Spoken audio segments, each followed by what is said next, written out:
Picture the densest object the universe has ever produced. Not just heavy, not just massive. So dense that an entire star's worth of matter gets crushed down into a single point, smaller than an atom. That's what sits at the center of a black hole. Or at least, that's what the math says. Because here's the strange part. Nobody actually knows if that's true. Every black hole has two very different stories. One we can observe directly, confirmed by real telescopes and real data. One we can only calculate, and even then, the calculation might be telling us our own equations have simply broken down at the exact place we most want an answer. Let's start with what we're actually confident about. A black hole forms when a massive star runs out of nuclear fuel and collapses under its own gravity. For most of a star's life, an outward push from nuclear fusion balances the inward pull of gravity. But once the fuel runs out, that balance disappears. If the star is heavy enough, roughly several times the mass of our own sun, nothing can stop the resulting collapse. Not electron pressure, not neutron pressure, nothing known in physics. The star keeps shrinking and shrinking and shrinking past the point where any known force can push back against gravity. Surrounding this collapsed core is the event horizon, the boundary you've probably heard about, the famous point of no return.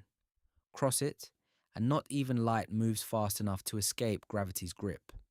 This part is solid science, confirmed observationally in 2019, when the Event Horizon Telescope team, led by astrophysicist Sheperd Doeleman, captured the first actual image of a black hole's silhouette, a dark circle ringed by glowing superheated gas swirling just outside it.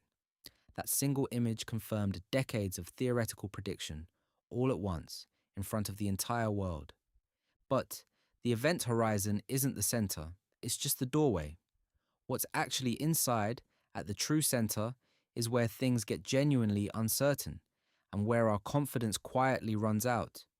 According to Einstein's general relativity, if you follow the math all the way down without stopping, everything the collapsed star's mass ever contained gets compressed into a single point with zero volume and, mathematically, infinite density. Physicists call this a singularity, not a super dense ball of matter, an actual point, infinitely small, infinitely dense. Every equation we have simply stops making coherent sense the moment you plug in those numbers. Here's the thing that should genuinely unsettle you about that. In physics, when your equations spit out infinity as an answer, that's usually not treated as a genuine discovery about reality. It's usually treated as a warning sign, a signal that the theory you're using has been pushed well past the edge of where it actually applies. General relativity is spectacular at describing gravity on the scale of stars, galaxies, and entire clusters of galaxies. But it was never designed and was never tested to describe what happens when an entire star's mass gets crushed into a space smaller than a single proton. That's exactly where quantum mechanics should start to matter, at those unimaginably small scales. And the deeply frustrating problem, one of the biggest unsolved puzzles in all of modern physics, is that general relativity and quantum mechanics simply don't play well together mathematically. Combine the two directly, and you get contradictions instead of clean answers. Physicists have never successfully merged them into a single working theory of quantum gravity, which happens to be exactly the tool you'd need to actually describe what's happening at the true center of a black hole. So, astrophysicist Doeleman's famous image showed us the outer boundary beautifully, in stunning detail. But it told us essentially nothing about the interior. No telescope, no matter how advanced or how far into the future we build it, can ever see past the event horizon. Light itself can't escape from there to reach us, which means the information can't either. Whatever's actually happening at the center is, by strict definition, permanently hidden from any form of direct observation. This hasn't stopped physicists from proposing serious alternatives to the classic singularity picture.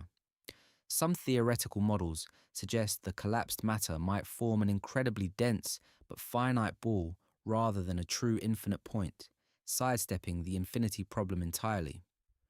Other, stranger proposals include structures called fuzzballs, borrowed from string theory, where the interior isn't empty space collapsing down to nothing, but a tangled, vibrating mass of fundamental strings filling the entire volume where the singularity would otherwise sit.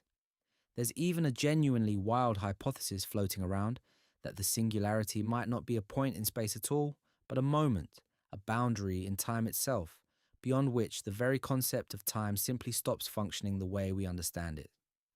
None of these competing ideas has been confirmed.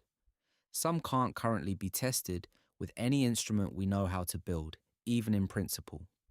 This is one of the rare places in modern physics where our best equations and our actual observations quietly part ways, and nobody can definitively say which mental picture, if any of them, is correct. So why does any of this matter to you, sitting here on a planet that will never come anywhere near a black hole in your lifetime? Because it's a rare, unusually honest glimpse at the actual edge of human knowledge itself. Most science communication hands you clean, settled, comfortable answers. This one genuinely doesn't. At the very center of one of the most extreme objects the universe is capable of producing, our best available theory simply throws up its hands and says, past this point, I don't actually know what's happening. That's not a failure of physics, even though it might feel that way at first. It's physics being refreshingly honest about its own limits, quietly pointing directly at the next great discovery, still waiting to be made by someone, somewhere. Somewhere out there, right now, an object exists that we can photograph the outer edge of with remarkable precision, but never truly see inside of, not with any technology available to us. Its outer boundary, confirmed, photographed, and thoroughly studied. Its true center, still one of the biggest open questions in all of science. And until someone finally figures out how to merge gravity with the quantum world, that particular question isn't going anywhere.